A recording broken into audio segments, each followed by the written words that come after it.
Good evening. My name is Stephen Woolfolk. I'm the Director of Programming and Marketing for the Kansas City Public Library, and it's an honor to be here tonight to welcome you and to introduce this latest installment in our virtual signature event series. After 15 years in the newspaper industry and another 15 working for public libraries, I've developed something of an affinity for our First Amendment. And frankly, I'm always shocked when we're forced to have these conversations. Because in a country that was founded on the free exchange of ideas, you never expect to encounter people actively working to silence ideas. But here we are. Challenges to books in school and public libraries are on the rise. The Libertarian Cato Institute records what they call reading material battles in public schools. That would include instances that went beyond a simple challenge being made and included some level of community debate. The numbers are imperfect because many such debates likely take place in communities where there is no media coverage, but the increases are alarming nonetheless. In 2018, they recorded 10 reading material battles. In 2019, 15. In 2020, just 8. But in 2021, there were a record 67 reading material battles. And this year, based on what they've seen in the first 6 weeks of 2022, the Cato Institute says that we are on track for 108 by the end of this year. So why is this important? The vast majority of you have probably read a book and identified with a character. Chances are you probably take it for granted. Happens a lot, right? But I think we underestimate the value of shared experiences. They help you understand that you are not alone, that you are not broken, that no matter what you are going through, there is somebody out there going through the exact same thing.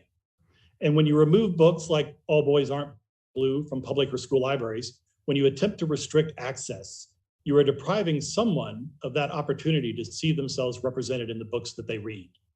Whether that's your intention or not, you're telling them that maybe they are alone, that their problems and concerns are not shared by the rest of society, that they can't be the heroes of their story. That is a tragedy, and if nothing else, I hope our program tonight helps you understand why. So let's get started. Tonight, we're joined by George M. Johnson. George is an award-winning Black non-binary writer, author, and activist working out of the New York City area. Among other outlets, George has written for NBC, BuzzFeed, Essence, Ebony, Entertainment Tonight, and The Advocate. George's 2020 memoir, All Boys Aren't Blue, was a New York Times bestseller. It was named an Amazon Best Book of the Year, and it has been featured on Good Morning America, NBC Nightly News, and The Today Show. It's also been among the books parent groups have frequently sought to have removed from school and public libraries in Kansas City and across the country for its portrayal of growing up Black and queer. George is joined tonight by Justice Horn. Justice serves as the chairman of the LGBTQ Commission of Kansas City, has been involved in opposing local book challenges, and helped organize area demonstrations in the wake of the murder of George Floyd in Minneapolis in May of 2020. George, Justice, thank you both so much for doing this tonight. Thank you for having us. So I'm going to leave the two of you to chat for a bit, but when you're ready, I'll be back to give some audience questions that we collect off of YouTube. Until then, I'm looking forward to hearing what you all have to say. Thank you for the introduction. Yeah, thank you for being here with us tonight, George. I'll start off tonight's discussion, and remember, this is just a conversation that can go really anywhere you'd like. I've personally read your book and have been a fan of your work, both your work with the book as well as your writings and LGBTQ networks. In writing this, what drove you to share your story through this medium of work? Yeah, thank you for being here to do this with me this evening. You know, for me, I have been a journalist, freelance journalist for many years. I have written my story in bits and pieces and articles, sharing what it was to be a Black queer child, sharing what my mom and my aunt's experience was raising a Black queer child, sharing what my journey was in young adulthood, in adulthood, and just talking about a myriad of those type of topics. It was about 2017, though, there was a case that involved a young Black gay kid by the name of Giovanni Melton, who was killed by his father. And some of the initial reports stated that one of the things that he said was that he would rather have a dead son than a gay son. I remember writing about that story, and that story just never left me. And it was that became like the catalyst to let me know, like, I can't just keep writing my story in bits and pieces, that I need to put together a body of work that really captures what it's like to grow up Black and queer in America, from birth until the age of 21. I live my life by the quote of Toni Morrison's: if there's a book that you want to read and hasn't been written yet, then you must write it. And so I wrote the book that I wish I had as a teen. And you know, that again, that journey became All Boys Aren't Blue. And so, yeah, I that was really the catalyst for knowing that we needed to have some type of text in the world that brought the whole story together. It's just one story of many people's stories. It's just one experience of many Black queer experiences, but I wanted to ensure that we at least had one. We've had many adult, but this was like one of those first moments of really trying to tap into the young adult market in this way to provide youth something that they could see as accessible. And so that's what I did. Yeah, and I definitely, felt that intent in reading the book. As a young queer person of color myself, and growing up here recently, there aren't, predominant books that you can kind of point to that are not only stories tailored to us, but written by us. So it's a phenomenal book that dives into tough issues like toxic masculinity, Blackness, and growing up queer. And I probably should say this in the bio, but before my time here in Kansas City, I personally struggled with being open and especially about my sexuality as a person of color. I was an NCAA wrestler, competed out, and it is a predominantly white, hyper masculine sport. And talking about these tough issues, what do you think readers, specifically our youth, should take from your section specifically on toxic masculinity and growing up and maneuvering that? Yeah, the main takeaway that I really try to implore to readers is the fact that we are conditioned to be that way. We are conditioned under the sayings, that big boys don't cry. And what that really means is when you tell a boy or a young male child that they can't cry, they have to find other ways to release emotion. And that oftentimes becomes rage, and it oftentimes becomes violence, because we're literally conditioning kids, specifically specifically Black boys, to be hardened and to be tough and to be hyper masculine. And then we're also teaching them that anything that is not seen as that is effeminate or is a threat to that masculinity. And so when I'm talking about those chapters, specifically, moments in the barbershop, or just talking about how it was like to navigate those particular type of spaces, what I'm trying to get people to understand is that, masculinity is a construct. It doesn't exist because everybody's version of it looks different. And so I think that's really what I'm trying to get to at the crux of it, is that there is no such thing as a masculinity that looks like a thing. You can't have it. There's no checklist of 10 things that equal masculine. And so I'm teaching people that, one, I hope we could just abandon and abolish the whole notion of masculinity at some point. But while it's still here, teaching people how to unlearn those toxic behaviors that become pretty harmful, not just to others, but to self after a while, if you're chasing this ideology that may not be true to you. Yeah. And I completely appreciate, your insight on that. And it's interesting, especially when you talk about it from the Black perspective. And that's something I grew up, personally here is, our uncles making the cousins fight, and you had to be physical, and that was, how you were supposed to be, and stop crying, man up, and stuff like that. And even growing up in my, young adult life, feeling like even painting my nails was such a atrocity. So that's really a part that connected with me personally. And I really appreciate you, sharing that perspective. But before tonight's conversation, you briefly just talked about this. I did some research on you and watched your ABC News interview.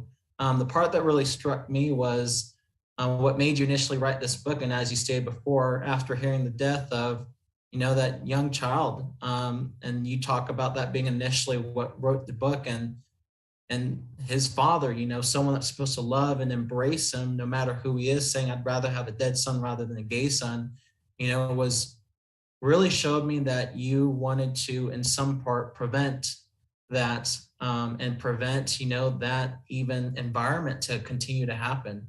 So that's something that really spoke to me and really kind of what drove you to read that book. Kind of diving a little deeper on that. why do you feel we see so much hate, even within our communities of color, against queerness and queer people, especially, connecting that to even the movement that started the LGBTQ movement, and that is, the first brick being thrown by a person from our Black community, Marsha P. Johnson, and how Blackness and queerness and the history behind it, or even civil rights movement, MLK, but who was standing next to him, queer Black leaders. So I just want to give that to you and have you talk about that. Yeah, we live in a world that is inherently, or unfortunately, is anti-Black and runs on systems of oppressing Black people, not just domestically in the United States, but globally. I often say, there are certain words that people know across the world. Like everybody knows, for the most part, like everybody has a word for thank you. Everybody has a word for hi. Everybody has a word for bye. I said, but no matter where you go on this planet, in every country, everyone knows what the N-word is. Yeah. I couldn't tell you what a slur in Russia is. I can't tell you what a slur in other territories in this world is, but everybody knows what the slur is for us. Yeah. And then I think you take it that up a notch, everybody knows the F word. That particular word, it has translations. Everyone knows that that's a particular slur that you use for a queer person. And so I think that is really at the heart of what it really is that this world has always been anti-queer. Even though you had historically nations in Africa that practiced third gender and that recognized trans identities and that recognized queerness, so much so that you had certain colonies in Ghana and tribes in Ghana that would not assign gender until the child was 5 or 6 years old and they could see the mannerisms of the child, and then they would start having a gender conversation around what the child was, right? But if you know your history, it was really Europe that started the anti-sodomy laws and started to put that type of stigmatization into play, which then just continued to roll out into the Americas as a byproduct of Europe, clearly. And so when we see what we see today, it's because the system it was already built on that. It was already built on being anti-queer and anti anything that was non-heterosexual. And so what we are seeing now is, again, a backlash, because as more and more people start to identify as non-heterosexual, you see demographics start to shift. Specifically, Gen Z is the most diverse population, not just of non-whites, as it's now 52% white and 48% non-white is Gen Z, but also in terms of LGBTQ identification, as it's more than 15% of Gen Z is identifying as queer, which is the highest number of that any generation has ever seen. So we know that these trends that are happening in both non-white as well as non-queer are starting to grow. And so you're seeing, in my opinion, the last ditch effort in many ways to suppress it again, before it becomes where you have a nation where you have maybe 30 or 40% of people who are not identified as, heterosexual. Yeah. No, and thank you for sharing that. And, I really appreciate your effort and, uplifting, Black history and, kind of the root of that, speaking as a person of Indigenous descent. I mean, we even talk about those who were Indigenous, that, there were many genders and or there were no genders. We have two-spirited folk who also are part of our, greater queer community as well. And speaking about that, you've chosen to use this book to further uplift, the many communities who go without a seat at the table. What really was your goal as an author when finally deciding to put your work out into the world? It's one thing saying, I'm going to write a book, I'm going to do it, but what was kind of the last push and the ship was out of the dock? The last push to really put the book in the world. I don't know, it felt right. I just felt like I had done everything I could do in journalism. And I felt like it was just like the right time. And I can also say, like, there were some other really brilliant queer memoirs that had come out. Darnell Moore's No Ashes in the Fire, as well as Michael Arsenault's I Can't Date Jesus. And I kind of think I read those books and I love those books, and it just inspired me to be like, you know what? I think I want to tell my story too. Like, I want to tell my full story like they were doing with theirs. And I also wanted to be geared towards a different population, you know, and I think that might be kind of cool. And really I just had to, you know, just lean into myself enough to know like, okay, I'm ready to go to these places that I have never talked about publicly. And so, yeah, that's what I did. That was really the catalyst. I think we were kind of in like a renaissance of like these queer books that were like really doing well. And I was like, okay, I think I want to be a part of this. And that's what kind of pushed me to go there. And kind of following up on that, you know, your story has inspired a lot of people who relate to your story. And, you know, one thing I've always appreciated and, you know, researching your story is that you continuously say that, you know, my story isn't special, that there are a lot of people who relate to this. And I think that's why it's such a phenomenal book, is because it meets a lot of people and meets a lot of communities where they're at. And, you know, even myself, I've really connected with the book.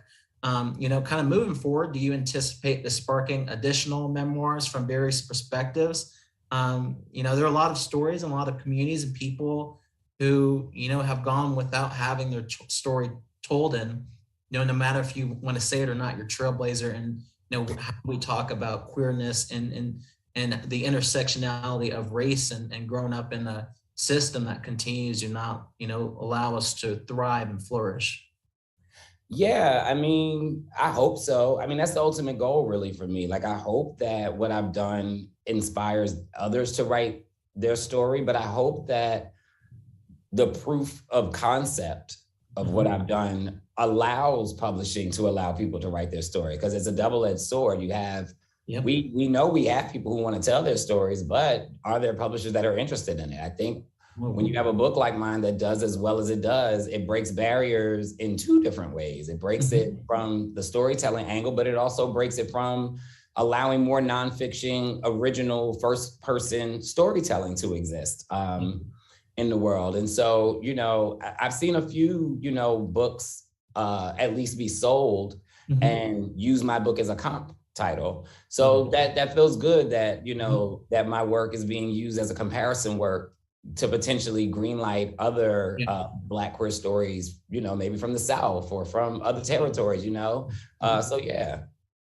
Yeah, no, and I think that's amazing. You know, it's just what, and like you said, it's a renaissance of, you know, work that one thing can create so much good and so many perspectives. Kind of move into some current events, and it was stated at the beginning of the hour, we've seen your work removed from school libraries in Missouri and at least 7 other states across the nation, leading students and other parents who have pushed back against those challenges, joining a wider call for intellectual freedom and inclusive collections in our community's libraries. Even you sent out a tweet calling out the move by North Kansas City School District. I liked it and retweeted it because I thought it was right. On that, what is your opinion on the movement we find ourselves in as a country in regards to book bans? And, you know, I know it's going to probably be tough not to take it personal, but what is kind of where we find ourselves, you know? Yeah, I mean, we find ourselves at a very interesting point in history. I mean, we've never seen a ban like this before. Like, we've seen books be banned before, but we've never seen a wave of books be banned in this many states before. We've never seen where they're now trying to pass legislation against certain books, and criminal complaints have been filed against me in multiple states and the book in multiple states. So we've reached a new place in history, really, when it comes to storytelling in this country. Book bans have historical precedents. You can go all the way back to Phyllis Wheatley, whose first book of poetry wasn't allowed to be published in the United States at first and got published overseas, and then they allowed the book to be over here. And that was 1771, 1772. So, you know, it has historical precedents, especially when it comes to Black storytelling. But where we are now in the movement against it, it's actually weird, I guess, in many ways, because it's like this attempt, it's not an attempt to say that these books shouldn't exist. It's like an attempt to say like these books shouldn't be placed accessible to teens and young adults. But it's like, we live in an age where the library isn't the only place that our books exist. They exist at at every major store and in airports and on cell phones and e-readers and on the internet, and we adapt them in the TV shows. So there are just so many access points for books and the materials in them. It's kind of an interesting battle, so to speak. And like I said, I think it just speaks more to the fact that I don't think it's about the books. It's about that these books will, in particular, change the way that minds have been conditioned through the K through 12 system to only read whiteness as purity, and to only read about white characters like Thomas Jefferson as this great hero and George Washington as this great hero, and never talk about the fact that they owned slaves, and never talk about the fact that, Thomas Jefferson was really a rapist. I mean, with Sally Hemings, right? Like, they've even tried to spin that story as like a love triangle. And it's like she was a 13-year-old girl, like a 14-year-old girl. Like, that's just not how that works. And so that's really what this is about, right? It's like, it's not even about the books and the material in the books. It's really about the fact that these books change the conditioning. It is about the material in the books. It changes, though, it can condition these Gen Zers to actually want to do change in the world. Yeah. And I completely agree with you. And that's kind of what I felt. And not only seeing the reaction from your book here locally, but as well as when we just talk about, the American education system, and where there is, seems to be a narrowness of even talking about slavery or the civil rights movement as kind of just civil unrest, and that was it. As well as, they have real world implications, even here locally. There was recently a ballot initiative here in Jackson County to take down the Andrew Jackson statue. If you really know about Andrew Jackson and how he was not only infamous for the Trail of Tears that and he was a chief architect of that got indigenous people off of their land they've historically called home, as well as then on that same land putting, the Black community into chains, into bondage and slavery. That ballot initiative failed. There were people who said that it's important to our history and he was a great American president, but no one wanted to talk about, what's really going on. And, what I also see is an otherness of particularly Black history. To me, I think Black history is American history, and they keep trying to other our stories. And, you've been no stranger to this space, but I wanted to ask, did you anticipate this much pushback on your work personally? And or do you feel that it's a part of a bigger effort to raise stories that may be different from one's own? Yeah, I mean, I always knew the book would get banned. I don't think I thought we would get to this piece of the ban. Like, I never thought it would get like this, like where you had states and school boards and like violence and threats, and like I never thought we would get to this place with it. But yeah, I mean, I always knew that my work would potentially be banned. I think it just speaks volumes about the erasure that's happening across the board of LGBTQ people, whether it's the Don't Say Gay bill in Florida, whether it's the I don't even know what you call it, but whatever proclamation that Governor Abbott in Texas put out today about outing trans people, youth, and putting parents in jail for simply loving and listening to their children who are telling them that their gender identity is different. It seems like it's an across the board attack on LGBTQ identities. And again, I think it's a byproduct of the fact that more and more Gen Zers are identifying as non-heterosexual. And I think, you have like this whole white fear around what happens when the majority becomes a minority. And so I think, trying to remove our text is because they know our texts empower them. Trying to, again, make bills and laws is to scare people back into the days of having to live in silence and having to live in secrecy. And, we're just a generation that is not going to allow it, as far as we've come. But yeah, it's really, like I said, it's a byproduct of an entire attack. So it's like the book ban is not just an isolated thing. It's connected to every piece of legislation they're trying to move against LGBTQ people. It's connected to Roe v. Wade. It's connected to voting rights. It's all interconnected to the root cause of the issue is that the majority feels they are losing their slip, the demographics in this country. Yeah. No, I completely agree with you. And, one thing I do want to state is, I thought, and I know we're in interesting times when you have the Kansas City Public Library having to release a statement saying we're against book bans. And I remember reading that and saying, we're in interesting times if the public libraries get involved. But, a close colleague of mine, Ann Measley, said that the libraries have always been politically involved. So it's, just interesting seeing that.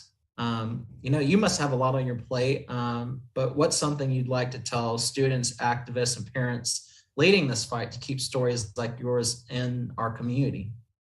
Yeah, I mean, the one thing I always tell them is that I'm very proud of them for realizing that they can be activists for themselves. I always say the first person you're an activist for is yourself. I'm watching them be empowered by not only the work and the books, but being empowered by one another. And I think that's a very beautiful thing. It's part of the reason why I go as hard is because I know if they see me going hard, that it pushes them to continue going just as hard. Proud of the parents who are standing up at school board meetings talking about what it's like raising a queer child and how their children deserve to have texts and experiences like theirs. Black parents saying their children deserve to be able to read about Black characters and queer characters like any other child, if that's white, wants to read about white, character experiences. And I just love the way that they're mobilizing, whether it's change.org petitions, whether it's children speaking out and youth speaking out at school board meetings and the parents, buying the books for kids who need it. Like it's a really, really beautiful movement that's happening across the country. One where I think just because conservatives may be the loudest in the room, I don't think they're having the most impact right now. And I think impact-wise, I feel like our coalition that we have built against the book bans is still winning in some way. Yeah, and no, I completely echo those sentiments. I think even in talking about the movement that is, it's no different than even a movement I led here locally, and that's the Black Lives Matter movement. We built a coalition. And it takes a coalition, that stands against any type of hate or oppression or, blatant racism that is, in your face or embedded in a lot of the systems we try to change. So I completely agree with you. And it's, I'm rather young, but the young generation makes me really proud. And, we're in really good hands with the next generation coming up. It's 2022. What's next for you? Do you plan to continue to publish memoirs, or what's kind of next for you or keeping you busy? Yeah, I'm working on my next book. It's a middle grade fiction book that'll come out in 2023. Working on adapting All Boys Aren't Blue into a television show, which is why I keep it in my phone, because I keep getting text messages about an edit that we have due on Friday. That's really important. So yeah, adapting the television into a television show, being pulled into a couple of other TV projects now. And definitely working on expanding my writing in multiple genres and spaces, and continuing to build a queer canon of books so everybody can have access to these type of stories. Yeah. No, yeah, I think that's amazing. I think when we talk about, the moment we're in, I think it's really important for not only young people, but, those who have paved the way for us to continue to give back and tell our stories. Because that's, part of the greater movement that is changing this country. It's getting towards the end, but it's Black History Month. Who are kind of Black figures, past or present, that inspire you, especially when creating or writing or in general? Yeah, it's a really good question. I mean, I'm always inspired, like on a micro level, I'm inspired by my mom. She just has always been like this really tenacious woman who has just always beat the odds time and time again. I'm inspired by my grandmother, Nanny, who I talk about a lot. Spiritually and just emotionally, she just is really still tied to me and all the work that I do. And I do a lot of it in honor of all of the things she sacrificed for myself and for, my entire family. When I think about like those who are still with us, like and I hope to meet her one day, but like I love like Nikki Giovanni's just always been inspirational because she's just always said what needed to be said. She's always said the quiet parts out loud. And I know those moments aren't easy to do, but when I watch her just so effortlessly continue to say the quiet parts out loud after all these years and has never wavered, never flinched publicly with what her thoughts were and what her opinions were, she is someone who I still look to and just am inspired by to keep writing and to keep going.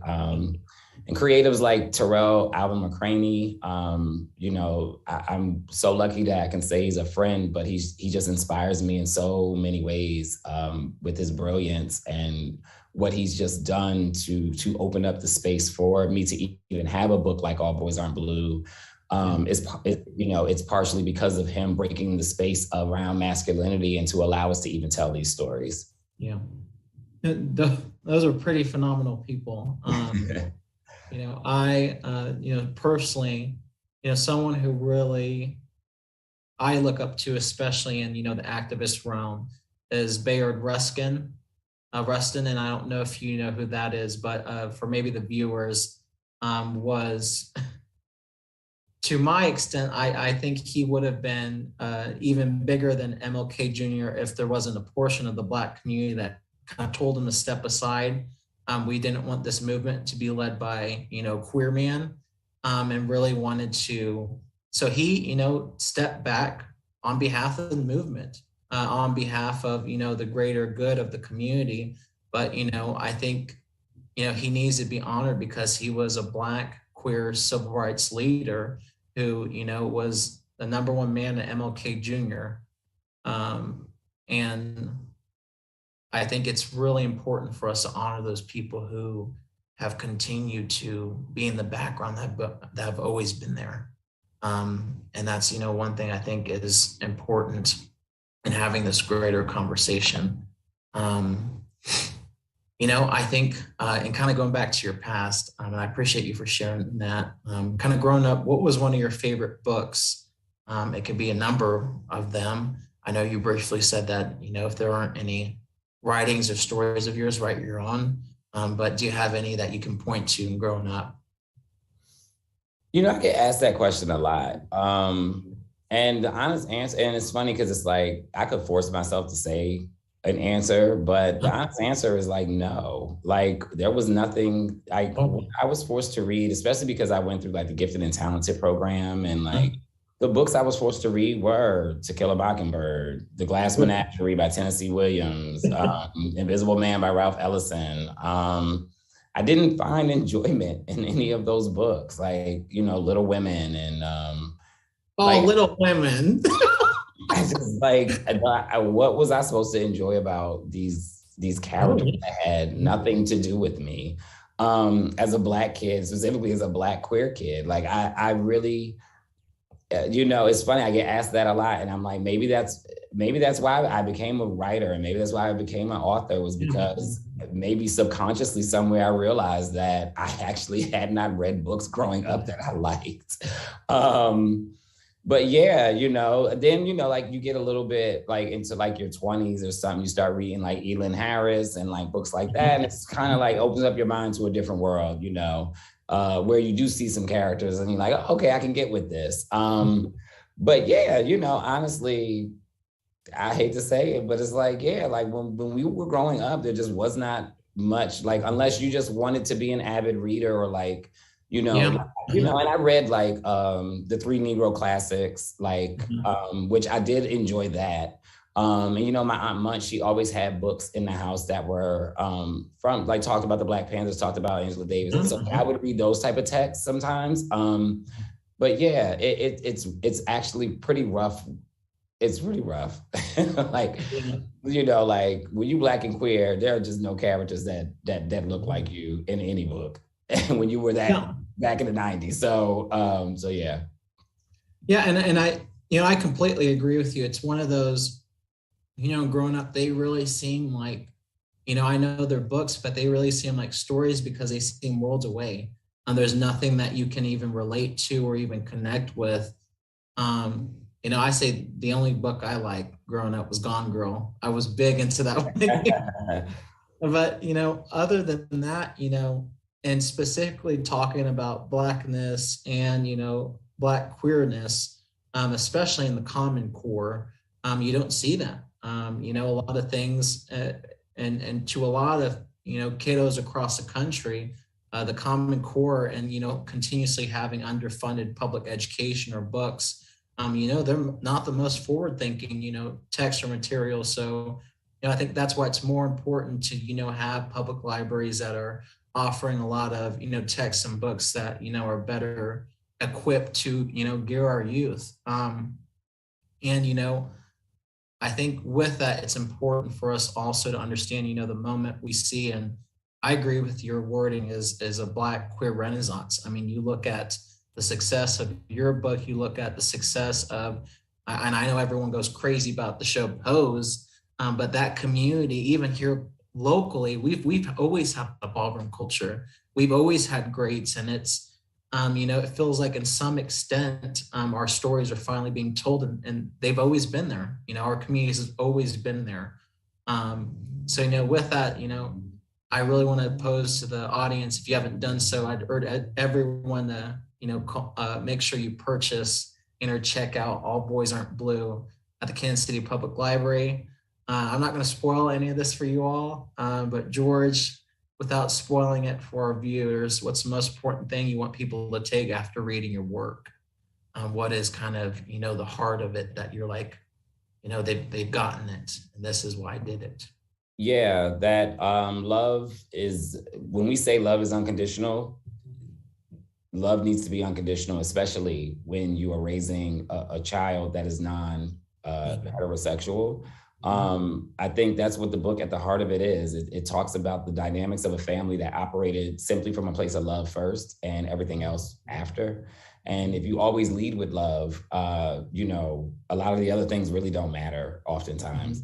And so, like I said, the main takeaways from the book is to realize, like, it's not your job to harm or shame or to condition a child based off of society standards. What it really is, when you make the decision to have a child or don't make the decision to have a child, and you have a child, your obligation is to raise the child for who they naturally are. Yeah.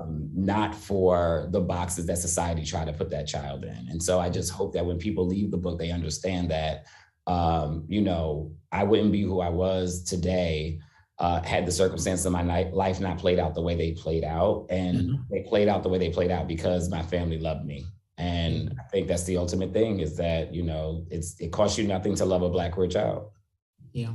No, I agree with you. And that's, one thing I connected with, even growing up personally, my mom did struggle with, the fact that, I came out to her and said that, I'm queer. And what's funny, my dad was actually the more open-minded to it and said, no matter it is, I'm gonna love you. And my dad's Black and is always, known people in the Black community who were, queer, and just no one talked about it, no one embraced them. And he said, I just really didn't want that for you. So I'm just gonna love you even more because of that. And my mom did finally get around the corner on it. It just took her a month, but I kind of set her straight. I said, you can love me or you cannot, but I don't want you to not be a part of my life. So it took love for both of them to really, embrace that fact. It's kind of tough inviting you to Kansas City virtually. I wish we could have you here. But I think I'm gonna pass it back to George. Not George, my bad. I'm gonna pass it back to the Kansas City Library. Thank you both. This has been fantastic.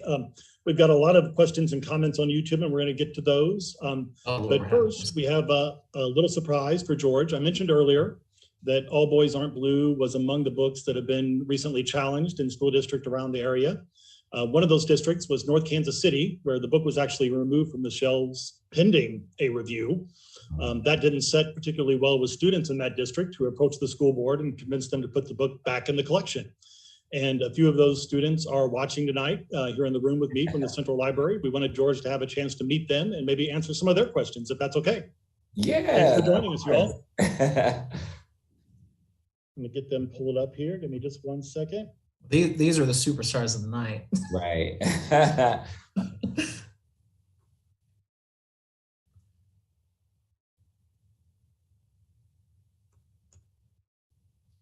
All right, there we go. Who would like to start? I could start. Yes, that would be first. So I just want to say thank you so much for doing this event. Like, I'm so glad I get the opportunity to ask you these questions.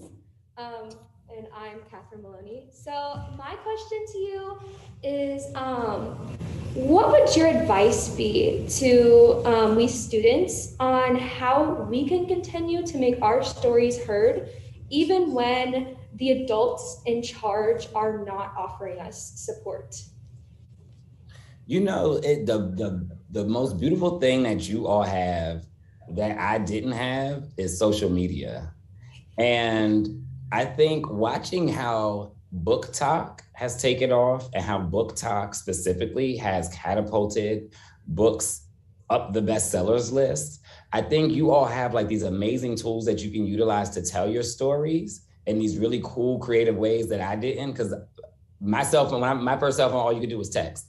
So you had nothing else but text. But y'all can do so many creative things to tell you all stories. And I always encourage any of you like to really like think of like the coolest, most creative way to just tell your story and tell it through those tools that you have of social media to get it out there.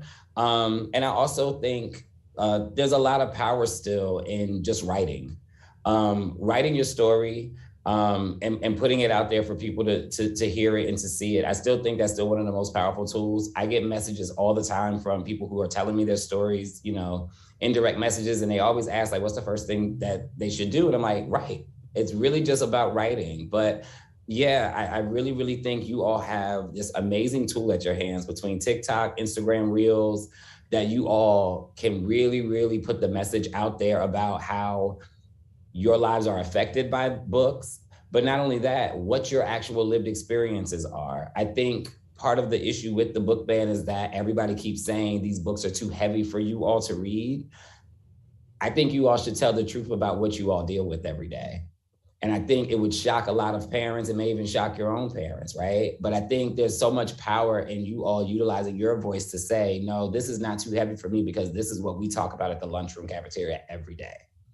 And so, yeah, I just encourage you to use the tools that you have and really just put your stories out there.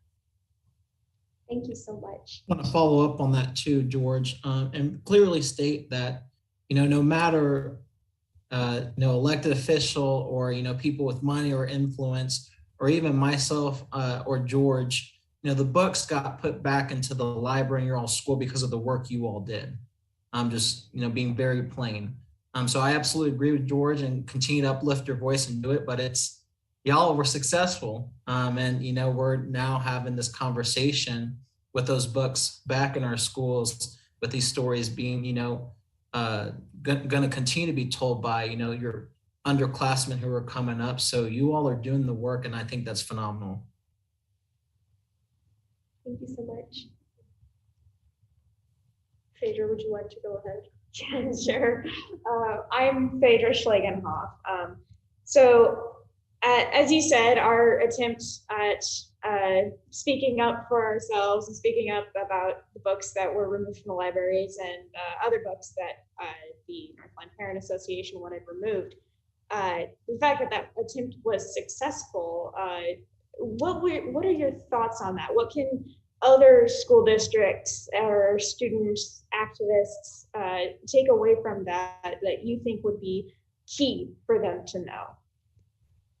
I'll jump in here first, George. Go ahead.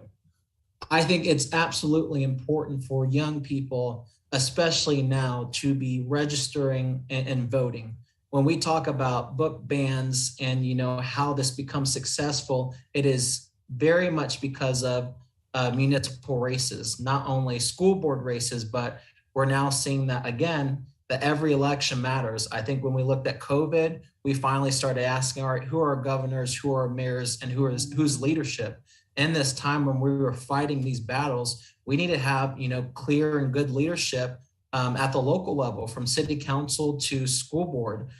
So I think it's absolutely important for you all to vote.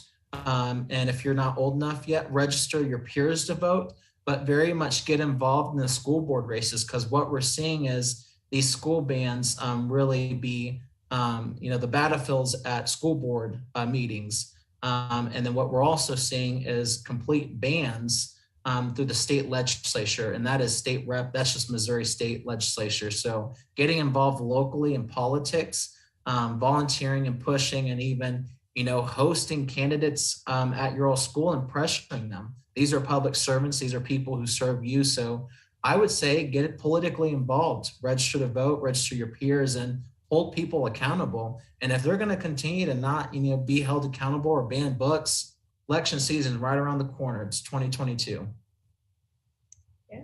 Yeah, I mean, what I would suggest, honestly, is, I'm a grassroots person.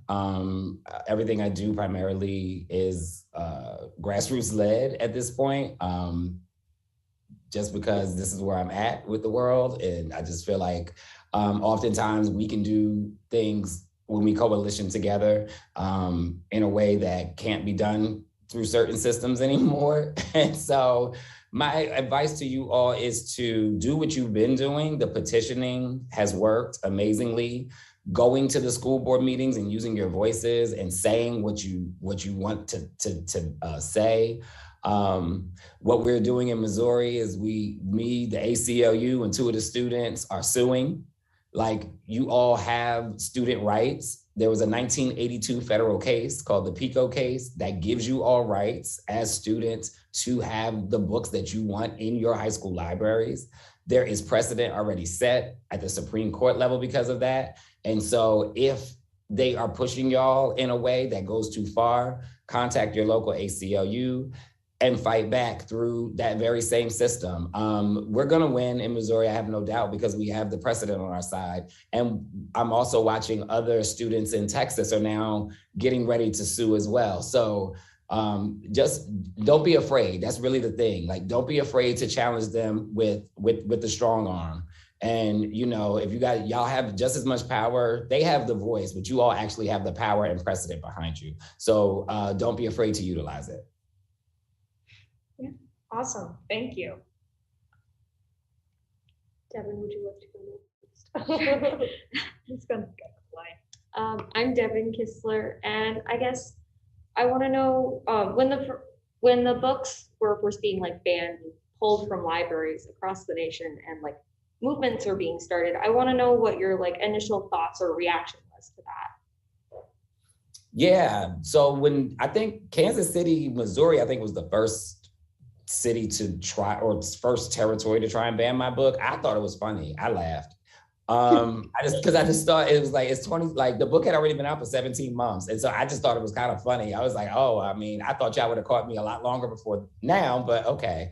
Once it got up to 8 states, that's when I was like, all right, I got to go on the offensive now. And, my background work as a journalist, I already knew how I needed to navigate it. I already had just about every major news outlet following me. And so I then became the source of information for everybody to keep track of what was going on with the bans. And so in many ways, I use social media to my advantage to report out on these local issues, because a lot of times when these people are doing what they're doing, they do it locally because they know they don't want that type of national attention. Even though they think they want it, they really don't want it.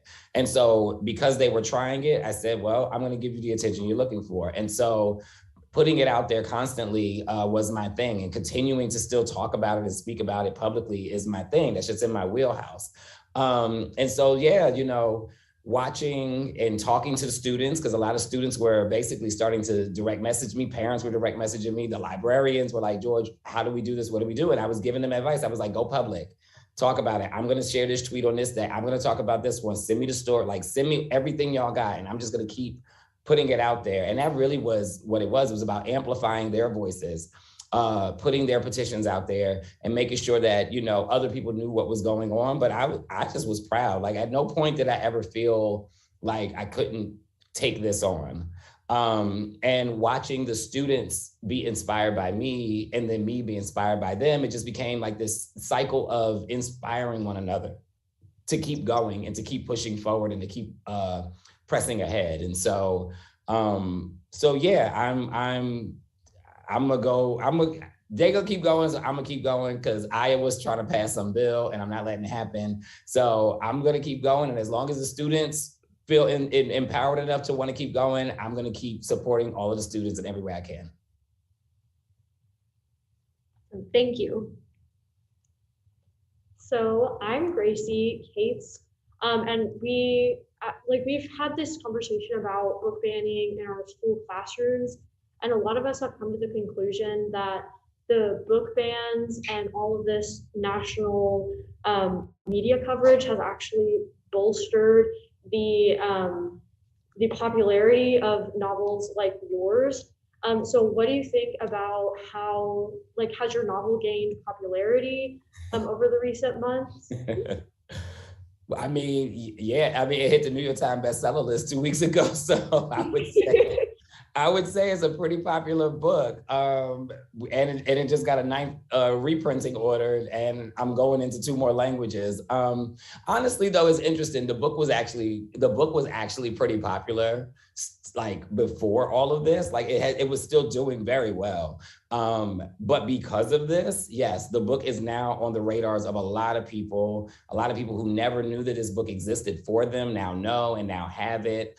So it's been a really cool thing. I think the only caveat to that is while my book did pick up in popularity, several of the other banned books are being overshadowed and overlooked. And so part of my next mission with a project I'm going to work on with a pretty major company is to how do we find a way to not only support Black-owned bookstores and support independent bookstores, but also make sure that those titles that are getting banned that don't get as much visibility as mine start to get some visibility too, because those books are just as important, if not more important than my book is.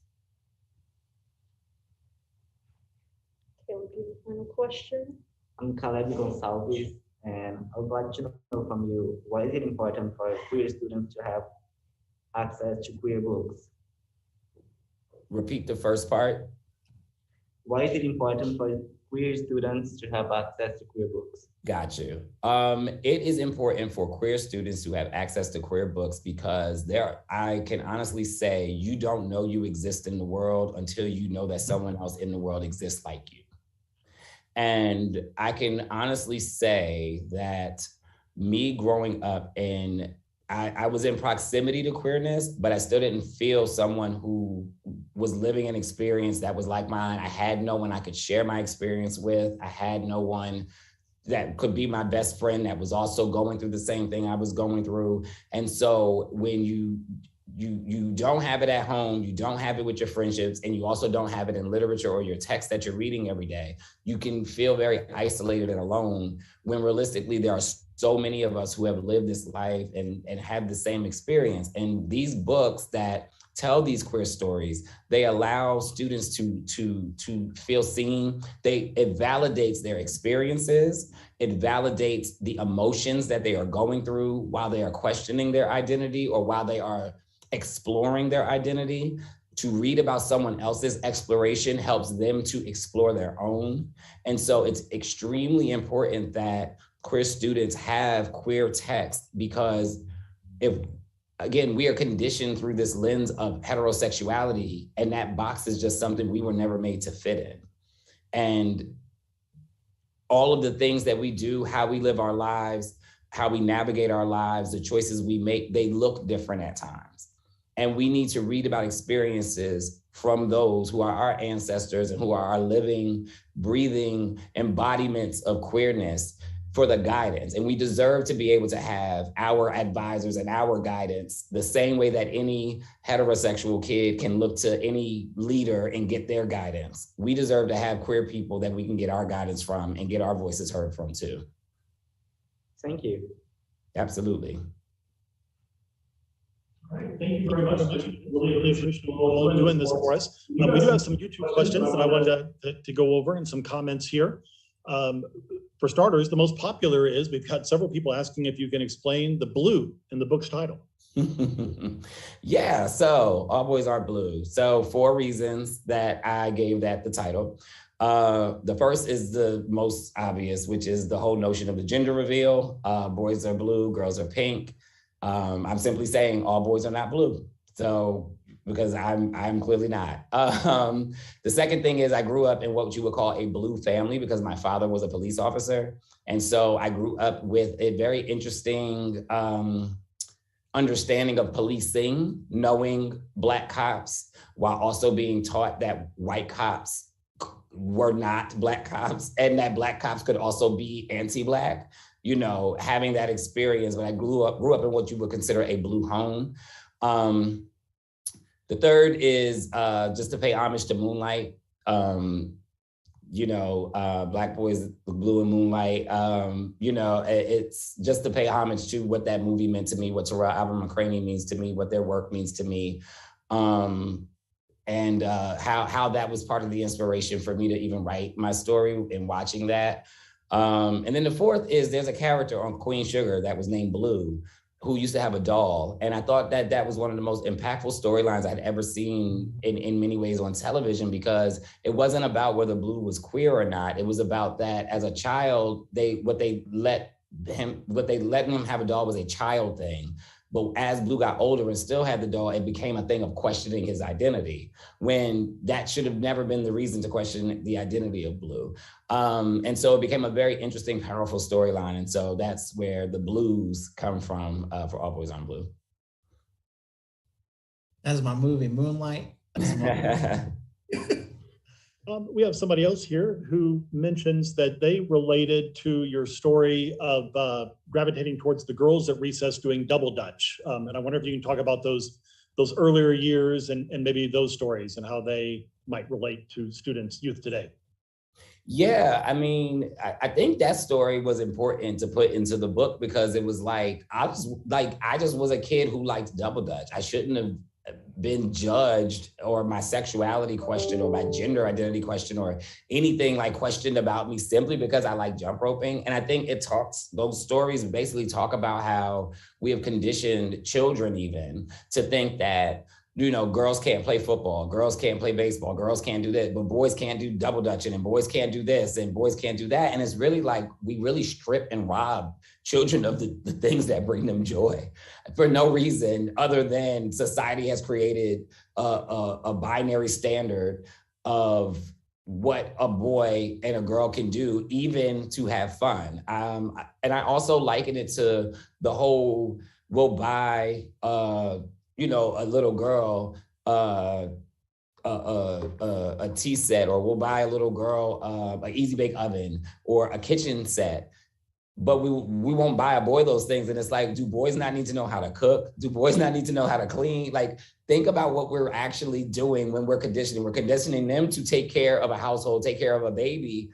Like, men don't have a responsibility to do all of these exact same things. And so I think that was the reason I told that story, was to really break down the whole binary aspect of how we condition children through sports and through so many other different things. And I can still we have somebody else here that says, I'm excited that you're writing a middle grade book. I'm a middle school librarian, and it will be wonderful for my students to read your work. You're really inspiring to young people. Thank you for that. Thank you. And then we have, let's see, I think we have one more question here.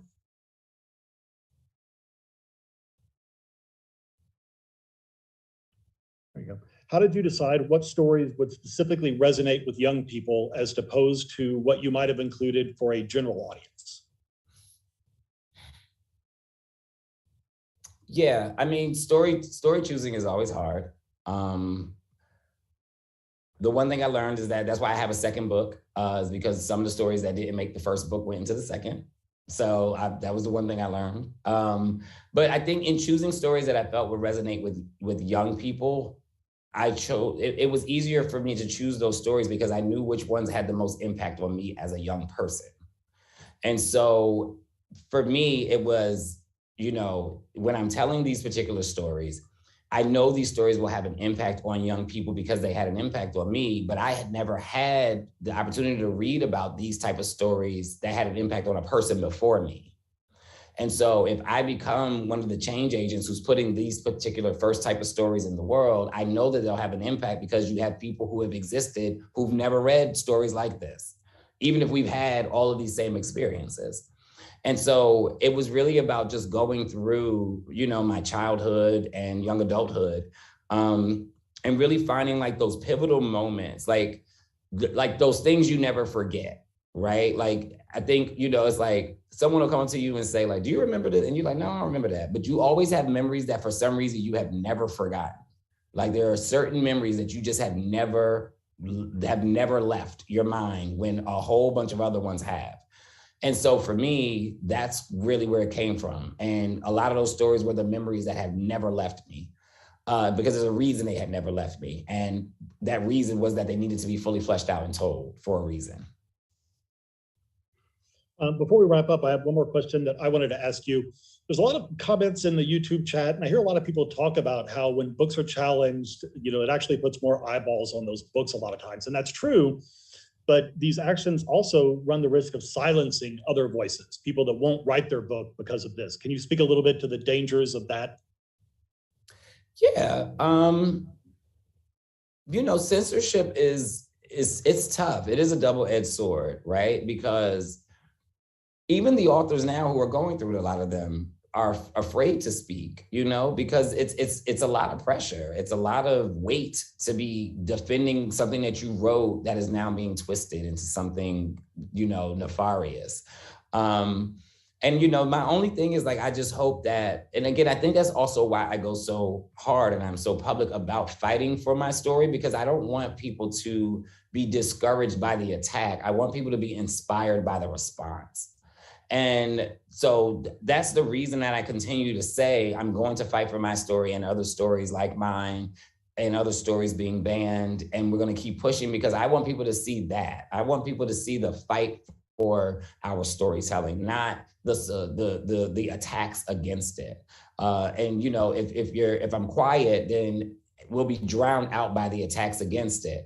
And like you said, it may make publishing start making different decisions about what content they're going to publish. And I won't allow that. So, you know, I continue to use my voice and lend my voice to it, continue to push for, you know, people to check out the other banned books, but to continue just to encourage people to keep telling diverse stories, because if they ban one, they could ban them all. But if we got 800 of them or 900 of them, they can't ban them all. They cannot ban them all. So, you know, that's really my response to that is this isn't a time for us to be afraid to write our story. This is a time for us to put so many stories out there that we become undeniable. You'll have to find something else because you can't ban 10,000 books because we got 10,000 now. It's easier for them to ban 20 books because we only got 20. It would be much harder for them to try and ban, I mean, even though Texas is trying to ban 850, but again, it would be much harder if we had 8,500, right? Texas can't ban 8,500 books, right? So I think that's the message. Let's put even more stories out here because at some point they won't be able to keep up. Well, thank you, George. Thank you, Justice, for joining us. And thank you, students. Really appreciate you being here tonight and making the event a great success. Really enjoyed it, and I hope everybody has a great night. Thank you. Everyone have a good one. Good night, everybody. Thank you.